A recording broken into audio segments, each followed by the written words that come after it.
વલ્લભાધીશ શીખી છે. સુબોધિનીજીનું પાન વલ્લભ કરાવે તો થાય, આને સ્પર્શ કરવો આપણા બસની વાત નથી.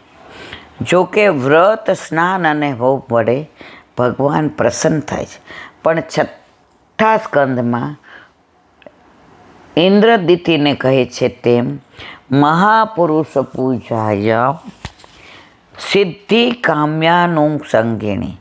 મહાપુરુષોની પૂજાની સિદ્ધિ કોઈ પણ અવાંતર ફળના નિયમ પ્રમાણે સહેજમાં પ્રાપ્ત થાય. અવાંતર એટલે વચગાળાનું. અહીંથી બોમ્બે જતા હોય ને રસ્તામાં બરોડા ન ઊભી રહેતી હોય, ગાડીને ઊભી રહે અને લીલો ચેવડો મળી જાય તો એ લીલો ચેવડો મળ્યો એને અવાંતર ફળ કહેવાય. તો પ્રભુની સેવા પહોંચતા હોય એટલે લૌકિકની ચિંતા કરવાની જરૂર નહીં. એ બધું કરવાનું જ છે, અવાંતર ફળ છે.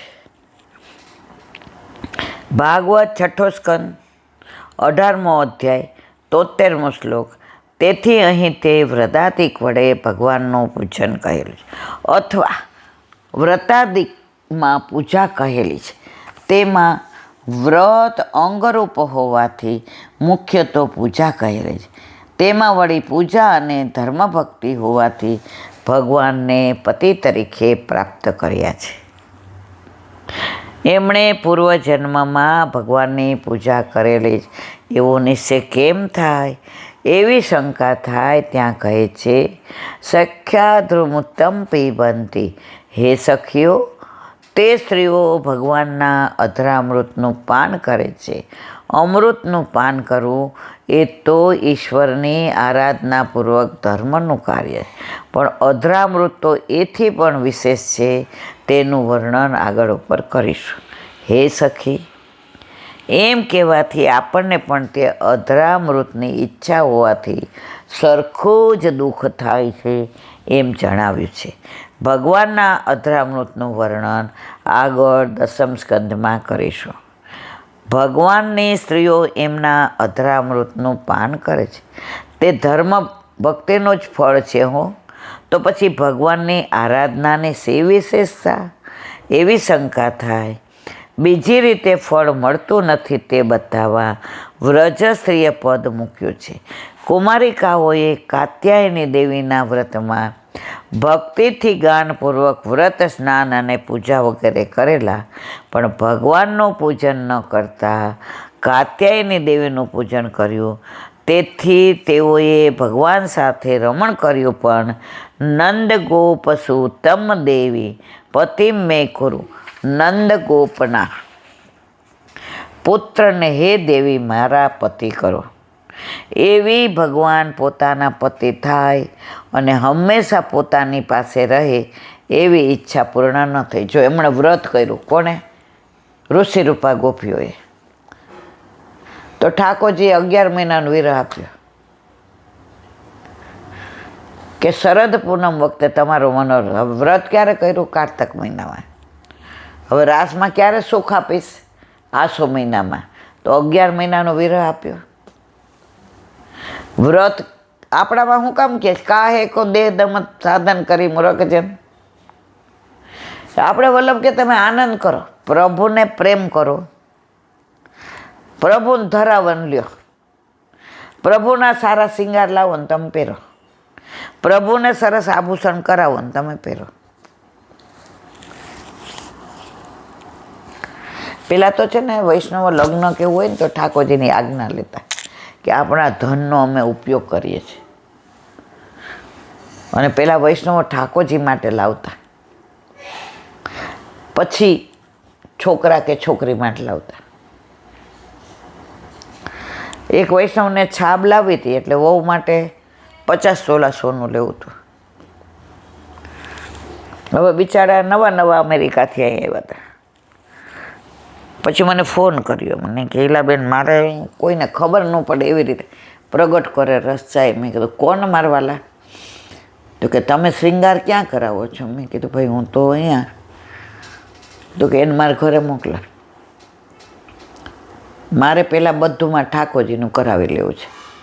એનું આવી જાય, એને ધરાવું ને મારા લાલા એમ કે ને બધું બરાબર, પછી વહુની છાબનું લાવું. પછી હું તો આ વાત ભૂલી ગઈ, મારા મગજમાંથી નીકળી ગઈ. પછી ઓલાનો ફોન નંબર આપ્યો કે ભાઈ આપણે તો આ બધામાં બહુ પડતા નથી. એટલે ઓલો ગયો. ઓલા કે એટલા સરસ શિંગાર બધા કરાવ્યા, મુગટથી માંડીને, શેરાથી માંડીને, ગોળ પાક ને ટેપારો ને મગમાળા ને બધું. એ કહે કે 5 દિવસ એના દીકરાના ફંક્શન છે બધા, તો 5 દિવસના એણે જુદા જુદા શૃંગાર કરાયા. સોનાના, પછી કે મીનાના, ચોકીના, હીરાના અને મોતીના. જે એવા ને એવા એણે મને કીધું કે તમે બનાવો છો? તો મેં કીધું ભાઈ હું પૂછી જોઉં. તો એવા ને એવા એની વહુ માટે બનાવડાવ્યા. હવે આમાં તો ઓછું જોઈએ, કારણ ઠાકોરજીને તો આટલું આટલું હોય ને. એની વહુને બધું એણે પહેલાં કોનું કરાવ્યું? ઠાકોરજીને. અને ધામધૂમથી લગ્ન કર્યા. મારે કહેવાનો આશય, દરેકમાં જો પ્રભુ પહેલાં યાદ આવે ને તો ભક્તિ છે, અને સંસાર યાદ આવે તો ભાંજગળ છે. આપણે બધાય ભાંજગળવાળા છીએ, એમાં હું બાકાત નથી. આપણે પહેલો નંબર છે. મને પહેલાં સંસાર જ યાદ આવે છે. અહીંયા બેઠી હોય એટલો મારો વાલો હોય ને, એટલે આમ ઈલાબેન ધીરે ધીરે હો, એટલે સામે બેઠો છે એટલે હખણી રહું છું. બાકી હું સંસારમાં ડૂબેલી છું. સમજીને સંસારમાં જઈએ છીએ. ઠાકોરજીને ખોટું નહીં લાગતું હોય કે આવી મીઠી મીઠી વાતો તો કરસ, તો પછી સંસારમાં હું કામ જાસ? પણ ધીમે ધીમે લીસું થવાય છે, પણ ટોટલી હજી છૂટતું નથી. એવી ભગવાન પોતાના પતિ થાય અને હંમેશા પોતાની પાસે રહે, એવી એમની ઈચ્છા પૂર્ણ ન થઈ. ભાગવત 10મ સ્કંદ 12મો અધ્યાય અને 4થો શ્લોક. 10મ સ્કંદ સુબોધિનીજીના ભાગ 5 પૃષ્ઠ 12. તેથી અધરામૃતમાં જેમનું અંતઃકરણ રહી ગયું હતું, એવી વ્રજસ્ત્રીઓ કેવળ મોહને જ પ્રાપ્ત થઈ છે. એમના કરતાં રૂક્ષ્મણી વગેરે ભગવાનની પત્નીઓનું મોટું ભાગ્ય જ, કારણ કે તેઓ કાલવશથી પ્રવાહમાં પડેલા હતા. એમના લગ્ન તો બીજે, રૂક્ષ્મણીજીના તો બીજે થવાના હતા શિશુપાલારે. પણ ઠાકોરજીના ગુણાનુવાદ સાંભળી સાંભળી નક્કી કરી દીધું, પરણેશ તો દ્વારકાધીશને, નહીતર પતી ગયું. તો પહેલાં તો બીજે થવાના હતા. ત્યાંથી ભગવાને સ્વયં ઉદ્યમ કરી પોતાના પરાક્રમના બળથી પોતાના બનાવ્યા છે અને અધરામૃતનું પાન કરવે છે. પોતાના સમાન પુત્રો આપે છે. માટે રૂક્ષ્મણીજીનું ભગવાનનું પૂજન મહાન છે, એવું નિરૂપણ 2 શ્લોકથી કર્યું. રૂક્ષ્મણીજીએ જોયા નથી, મળાય નથી, સન્મુખે નથી. ફક્ત નારદજીના મુખારવિંદથી ઠાકોરજીના ગુણાનુવાદ અને મનથી વરી ચૂક્યા. પરણો તો દ્વારકાધીશ. પછી કાગળમાં લખે, જોજો સિંહનો ખોરાક ક્યાંક શિયાળવો ન લઈ જાય. આબરૂ તમારી જશે, મારી નહીં જાય. સિંહ નો આવે ને તો આબરૂ સિંહ નહીં જાય, મારી નહીં જાય. અને પત્ર લખે છે ભુવન સુંદર કરીને. જે પત્ર આજે પણ બેટ દ્વારકામાં સાંજે સેન વખતે વંચાય છે.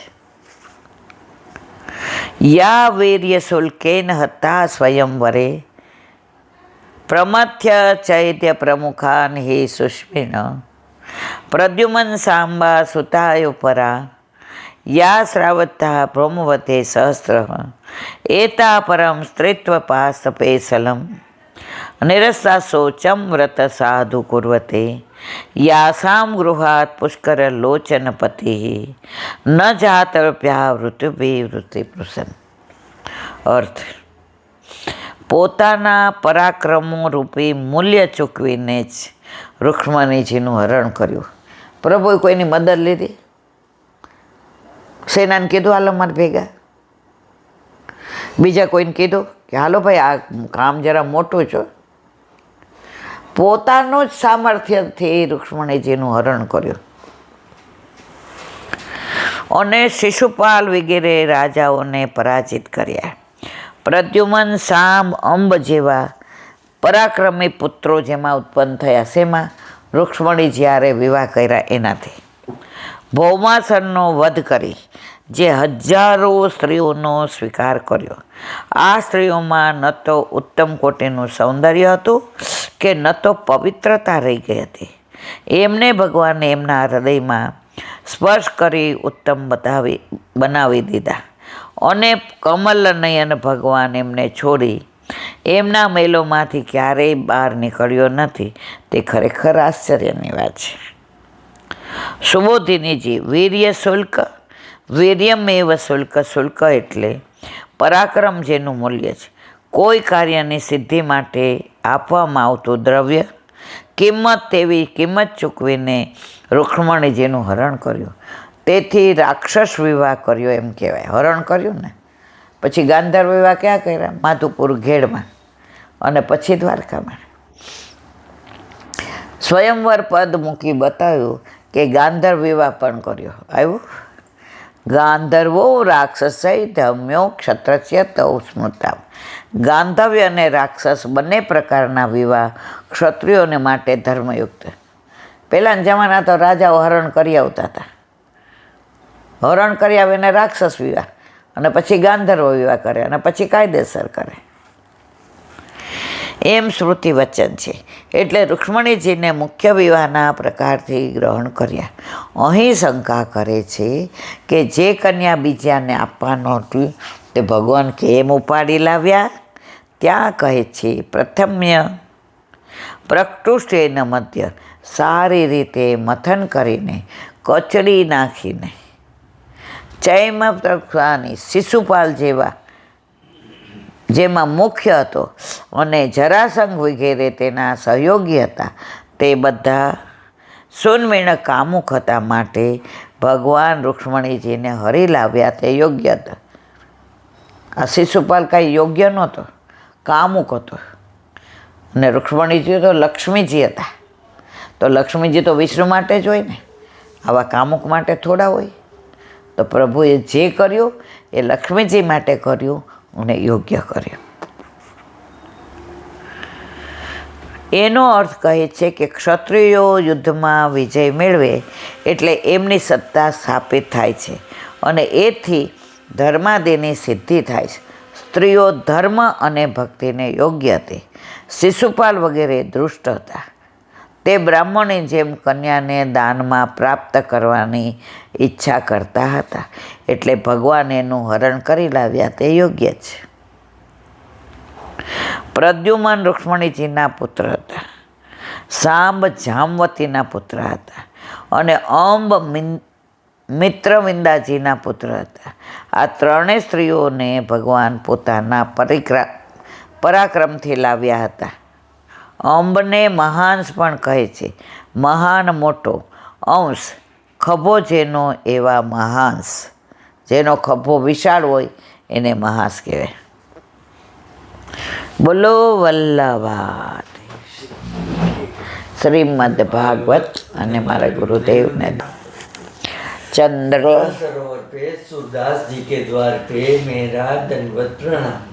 सुरभि कुंड पे परमानंद दास जी के द्वार पे मेरा दंडवत प्रणाम। जमुनावता पे संकर्षण कुंड पे कुंभन दास जी के द्वार पे मेरा दंडवत प्रणाम। बिरसु कुंड पे कृष्णदास जी के द्वार पे मेरा दंडवत प्रणाम। कदम खंडी पे गोविंद स्वामी के द्वार पे मेरा दंडवत प्रणाम। अप्सरा कुंड पे चित्त स्वामी के द्वार पे मेरा दंडवत प्रणाम। मानसी गंगा पे नंददास जी के द्वार पे मेरा दंडवत प्रणाम। रुद्र कुंड पे चत्रबुद्ध दास जी के द्वार पे मेरा दंडवत प्रणाम। व्रज विलास गोपिकाओं ने मारा दंडवत प्रणाम। हे वल्लभ, સવારથી અત્યાર સુધી સેવા, સ્મરણ, સત્સંગ જે પણ તે કરાવ્યું તે તારા ચરણારવિંદમાં સમર્પણ કરું છું. ભૂલ અપરાધ થઈ હોય તો ક્ષમા કરજો. બોલો વલ્લભાધીશ કી જય. દ્રઢ ચરણ કેરો ભરોસો, દ્રઢ ચરણ કે શ્રી વલ્લભ ચંદ્ર છટા બિન સબ જુગ માજ અંધેરો ભરોસો દ્રઢ ચરણ કેરો સાધન और नहीं आकली होय निवेरो सुर का कहे द्विविध आदरो बिना मोल को चेरो भरोसो દ્રઢ ચરણ દ્રઢ ચરણ દ્રઢ ચરણ કે શ્રી વલ્લભાધીશ કે આજનો આ સત્સંગ મારા વલ્લભના ચરણારવિંદ પણ કરું. ભૂલ અપરાધ થઈ હોય તો ક્ષમા કરજો. આ મારા વલ્લભની વાણી અને ભૂલો એ મારી. બોલો વલ્લભાધીશ કી જય. દ્વિતીય પાટોત્સવની ખૂબ ખૂબ બધાય, ખૂબ ખૂબ બધાય, ખૂબ ખૂબ બધાય. બધાય વૈષ્ણવને જાજા કરી જય શ્રી કૃષ્ણ, જય શ્રી કૃષ્ણ.